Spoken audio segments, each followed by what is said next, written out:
Good morning, everyone, and welcome to At Home Chemistry with Miss Burley. Today, we're going to be talking about the biggest mistakes made on the quiz a couple days ago. Also, happy Earth Week, and don't forget, the rotation of the Earth really makes my day. Anywho,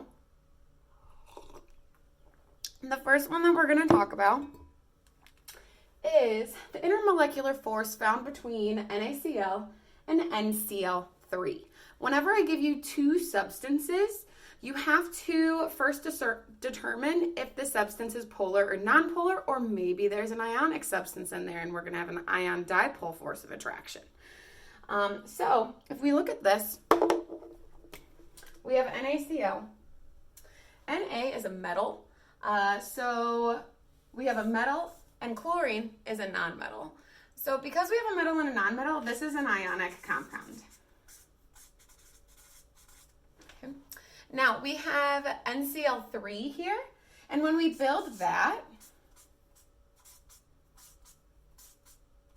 we end up getting a central atom that has unshared pairs on it. This does make it polar toward the most electronegative element. So we have a polar compound and an ionic compound. This one would be an ion-dipole force of attraction.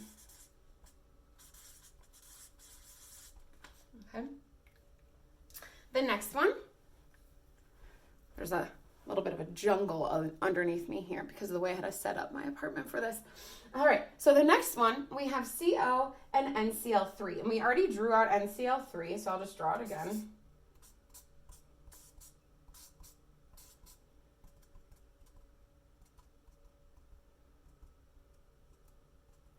And this does have an unshared pair on the central atom, so it is polar, and all the electrons want to go toward the most electronegative elements. So the chlorines become partially negative, the nitrogen's partially positive.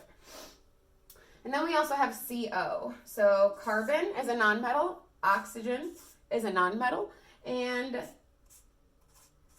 its Lewis-Dot structure is a triple bond. And because you have carbon on one side, oxygen on the other, and there's no central atom, it is going to be polar because it's a different electronegativity the carbon has, and then oxygen has a different one as well. So oxygen is the more electronegative if you take a look at the trends on the periodic table. And so that's polar. So here we have a polar compound and a polar compound. So this is going to be a dipole-dipole force of attraction. Because we have polar and polar, so it's dipole-dipole.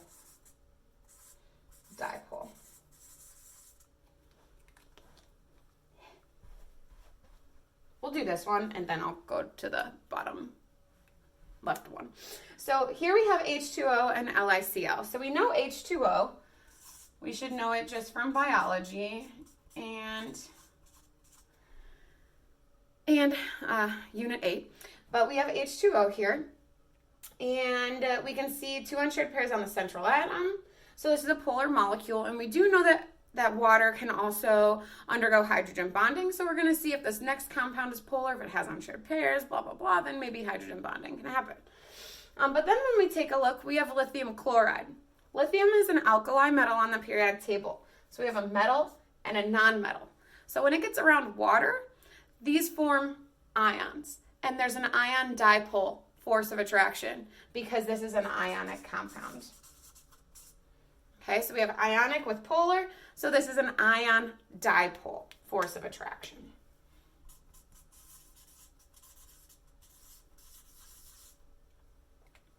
All right. Whew. I've got plants over here, and it's a little scary.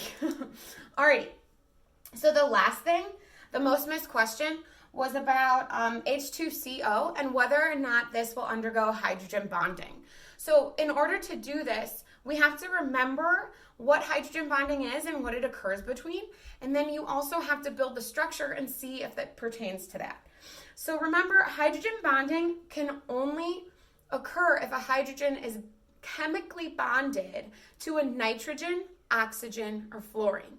Now there is an oxygen in this compound, so it could be chemically bonded to it, in which case, in a sea of all these molecules, there would be hydrogen bonding present. But we want to build the molecule just to make sure that hydrogen is bonded to the oxygen.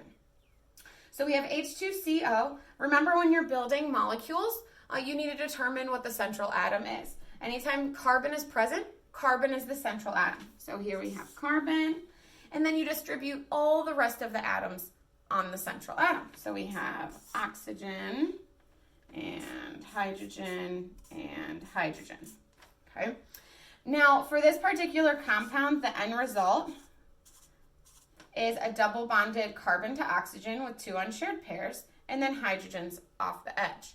Now, this is a dipole molecule because there's hydrogens on one side and oxygen on the other. And oxygen is the most electronegative, so everything wants to go toward that oxygen. So we have a dipole here. We also have some hydrogens. So it's definitely a dipole-dipole force of attraction. The question is it going to be strong enough to consider it to be hydrogen bonding as well? And hydrogen here is chemically bonded to carbon. That's not nitrogen, oxygen, or fluorine. So because of that, the strongest force of attraction is dipole-dipole, and no, hydrogen bonding will not occur in a sea of all these molecules.